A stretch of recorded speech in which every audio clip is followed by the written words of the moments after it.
Hello, I'm Melissa Smith, and welcome to our third episode of Titan TV News. We are the Pembroke School News program bringing you school and community updates twice a month. New episodes will air every other Monday and continue throughout the week at 5 and 9 p.m.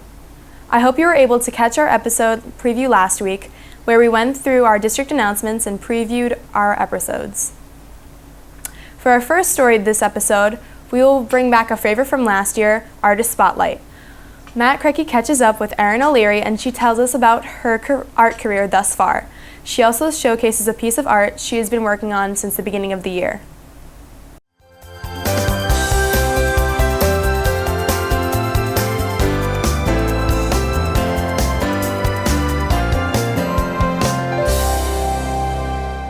Hi, my name is Erin O'Leary. I am a Pembroke senior and I am an art major. Currently an art major, we just finished our zodiac portraits. Our assignment was to create a self-portrait based on your astrological sign. So like mine was Taurus, so I gave myself bullhorns and looks kind of flowery because it's the spring. This took me 3 or 4 weeks, and next we will be doing portraits with those markers that are scented that we used to use in elementary school. I've been doing art for as long as I can remember. I guess it started in elementary school with just doodles and worked its way up from there.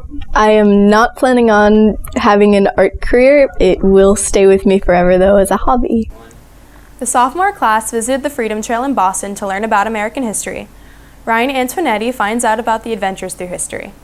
We took all the entire sophomore class from Pembroke High School to the Freedom Trail. We had costume reenactors guiding us on the Freedom Trail from the colonial era, and they told stories about Boston's history for about 2 hours in this guided tour. The purpose of bringing the students on the Freedom Trail was as an extension of the classroom, where the Freedom Trail goes through Boston's history and looks at events like the Boston Massacre and the Boston Tea Party. As we see it in a textbook, it's one thing, but to stand on the very spot of the Boston Massacre and look at the old State House and think to yourself, looking at the picture Paul Revere created and then standing in the space where the event actually happened, it really lends some credence to what we're doing here. And we're very fortunate living near Boston, being so close, that we can go in on a school bus and see these spots and hear these stories and see the graves of Samuel Adams and John Hancock and James Otis and other founders and men that signed the Declaration of Independence. It's pretty impressive. We're currently teaching the students about the American Revolution and the era that leads up to it, so it fits perfectly in with what we're teaching right now. When we first get off the bus in Boston, the first thing you see is the new State House. We stop right there at the new State House, the Gold Dome, and walk down through the Common, meet the guides, and we go through the Common, and we go by the Park Street Church. From there, we go down School Street and see the old City Hall, the Old South Meeting House, which is where they planned the Boston Tea Party. And then as we walk from there, we go over to the old State House and see the site of the Boston Massacre, and then we walk towards Faneuil Hall. The students usually with field trips is kind of hit or miss, and kids will, at first, they'll say like, oh, I gotta get a permission slip, oh, I gotta get a check, oh, why are we doing this? Why do we have to leave school? I don't really wanna go. And then they get on the bus and they get excited, and we're walking around Boston, and we get the information from the guides, and the guides are really great from the Freedom Trail Foundation. In the end, I think when we did the final assignment that was associated with it, which was an open response and an essay, kids had a good time. Kids are usually pretty guarded and don't want to reveal that they had fun doing something in school, but I think I'd say 90 to 100% of the kids really did enjoy the day. Now to Sean L'Italian for this segment of AD's Corner. Welcome to PSN. I'm Sean L'Italian, and I am here with Dan Battista at Athletic Director's Corner. So Mr. Battista, how's the fall season been so far, and how's the progress been for the teams? Sure. It's been a little bit of a struggle this year for a few teams, but not unexpected because a lot of the teams were young. Football team right now is 0-7. The majority of that team are underclassmen. So I think, on offense and defense, he might be playing 7 or 8 underclassmen. During a game, there's only a handful of seniors. So, that's going to be a struggle. They have 4 games left. Hopefully they can, kind of get it going and win a couple games there. I'm going to actually turn it back to you. Why don't you tell us a little bit about golf? I know you had a great finish. You made it into the tournament. But just maybe a little bit of your reflection on golf. And We had a lot of competition going into sectionals. We had a lot of great teams going there, like Duxbury. You know, their number one shot 70 for 18 holes, which was pretty impressive. And as a team, we shot in like the 80s, low 80s, high 80s. Didn't quite make the cut, but you know, we did well as a team, and went pretty it was well. good. I know talking to Mr. Consolati, he was very happy with the season, and it was the way that he wanted to do it and progress. So the boys and girls cross country team won the Patriot League title the other day. For the boys, it was the 7th time in a row, and for the girls, it was their 7th total. So that was pretty exciting. They were running against Quincy, North Quincy out there, so that was pretty good. Boys soccer right now is at 10-3-4. They're actually playing today, so if they win today, they'll win the Patriot League title and go on to the tournament. For the other teams, volleyball had to win 5 of their last matches in a row, and they fell a little bit short. But again, another team that had a lot of underclassmen playing.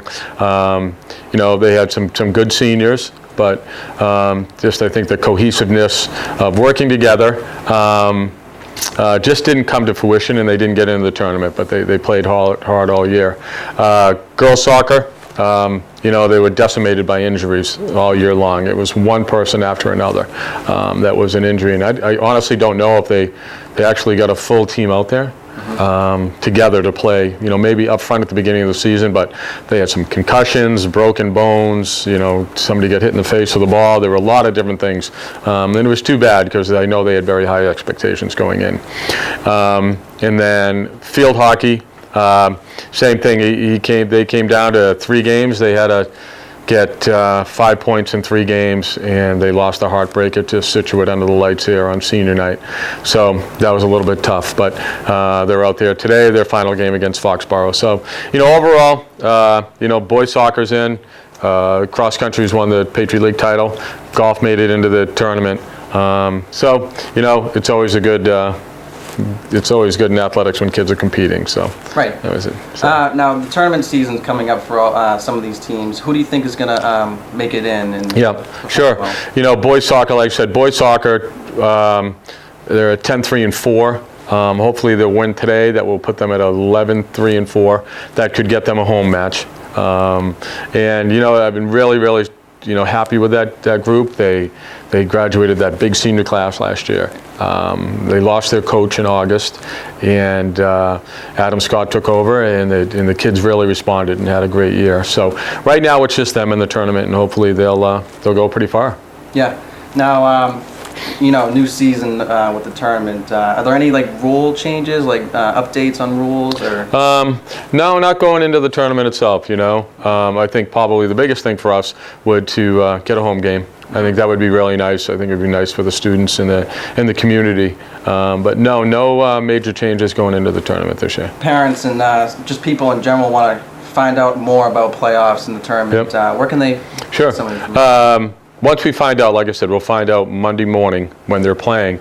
I always try to get people to use Twitter. We've talked about that in the past. It will be on the school website. And I know that the soccer coach has his own Twitter account, which he's connected into his parents. But, we'll definitely get it out to the school. That will be a big thing for us. And for the community, we'll put it out, like I said, on the website, and we'll tweet it out Monday morning right when we'll know. And hopefully we'll get a big group there cheering us on. Awesome. Thank you for your time, Great. Mr. Battista. Thank you. I'm Sean Italian reporting for PSN. That does it for our 3rd episode of Titan TV News.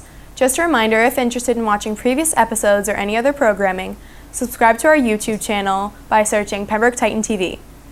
You can also get up-to-date previews and additional information from our Twitter account at Pembroke Titan TV. And if you have any questions or would like to find out more information, please visit www.pactv.org. Titan TV meets after school every Thursday in Titan TV studio on the 3rd floor of the high school. I'm Melissa Smith, and thank you for watching Titan TV News. We'll see you next time.